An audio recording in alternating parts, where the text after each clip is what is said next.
In this video, I will show you how to reach 99 days under 90 minutes, build the safest base ever, and survive more than 500 days AFK in one run with any class. Even though this video is short because I don't yap, this method is so OP, you could let it run while you sleep.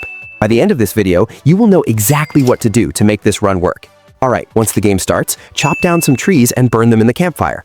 Don't forget to replant the trees next to your base and stack them. After the map is revealed, run around to find some resources. If your sack is full, you can do it like this by bringing one extra resource. On the first night, the deer won't attack you, so you can keep going. On day 2, the pelt trader spawns, and you have to grind for bunny feet and trade them for a good sack so you could bring more resources. Then cook the rabbit you just butchered. Next, build a map, sundial, and compass to help you keep going. Alright, here I'm rescuing the first kid. The wolf is actually easy. You just circle it like this and make sure your axe hits the wolf's hitbox but not yours. If you have a revolver, you can switch between the revolver and any item in your inventory and spam left click so it shoots faster. If your hunger is very low, eat nearby berries. If there are none, you can eat raw food in exchange for health. When the deer isn't hungry, it will walk slowly so you can outrun it. If you find a flashlight, it's much safer as it stuns the deer for a short amount of time. Next, you need to build a bed as soon as possible before the night ends so the days multiply faster. Then, you need to gather more fuel as you need a level 4 campfire to rescue the second kid. When night hits, chop down nearby trees as it's the best time to spend time in one place. Once you reach level 4, go save the second kid. Here, I already have a spear so the wolf is easily killed. Always bring pelts if they drop because you can trade them or turn them into fuel later in the game. After that, collect more resources before going back to the campfire. Be careful of these two traps as they slow you down, especially when you are being chased. The first cultist raid should exist around the first 20 minutes. Killing them is harder than wolves because they have long weapons and later crossbows. You can build a shelf to get the melee cultists stuck and then kill them. Next, you need to reach a level 5 campfire to rescue the third kid. Build a cooking station next to the campfire to make stew as you can bring it without filling your sack, and also build a lightning rod. After day 10, weather events will occur and lightning will likely hit you. Don't forget to build the bed. Once you reach a level 5 campfire, prepare to fight the bear. If you're outrun by a bear, there's a low chance to survive, so prepare your ranged weapon. You can choose the safest path from your campfire and lure the bear to the camp, as hostile animals are unlikely to enter the campfire area. Don't get too far from the bear though, as it will teleport back to its original location. Next, you need to reach a level 6 campfire to rescue the final kid. The final kid is also guarded by a bear, so be prepared. Here, I already reached day 99, and it only took me 76 minutes. I actually got distracted earlier, so you could have reached it faster. If you want to continue to more than 500 days, follow the next steps. If you're done with this run, don't forget to leave a like and subscribe. Basically, there are two ways. First, a big base. Second, a very small AFK chamber. The first is a base that is just for ultimate AFK.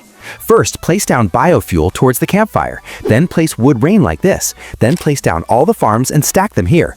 Now place a crockpot in front of the farm and place wood rain and wood logs like this. Notice both halves of the input of the biofuel and crockpot are on the outside. Next, place down wood rain and position them so only you could enter. This will be your chamber. You can literally cook and burn the campfire while safe inside. Next, build wood logs around the chamber. If you want to go out easily, leave a gap so only you could enter. You can put 2 wood rain around the biofuel to make sure it doesn't spread out. Next, you just stay inside. For the next step, you can skip to the part on how to set up your stew and AFK. The second one is a big base. This is just more beautiful than the first one, but it requires more resources. First, you need to chop down many trees. This becomes extremely efficient if you have a chainsaw. We need to build 2 layers of walls. The outer layer will be saplings. Plant saplings around your base like this. You don't need to cover the entire safe zone, just far enough from the campfire to allow saplings to be planted and leave space for walls while keeping them close enough together so the cultists won't pass through. Next, leave a gap and build wooden walls. The reason is that later cultists will spawn while you are AFK and will stack together. If you plan to go out later, leave a gap like this and place 2 wood rain storages like this to serve as an outer gate.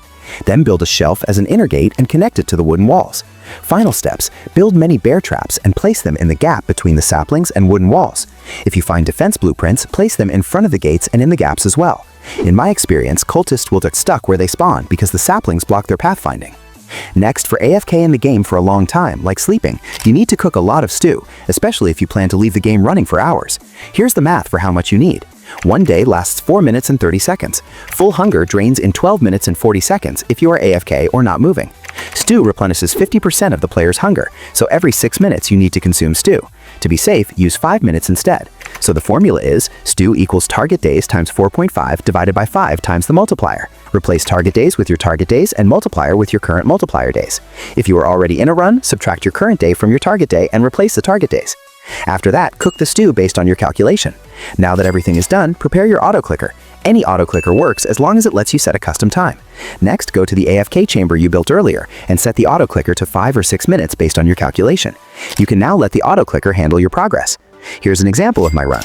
I left my computer turned on while I was asleep. With the calculation, I needed 30 stew to survive until day 560. I only had 29 and I died instantly after that day because I didn't calculate it beforehand. Alright, that's it. If you have any opinions, leave them in the comments. Thank you for watching. Don't forget to like and subscribe.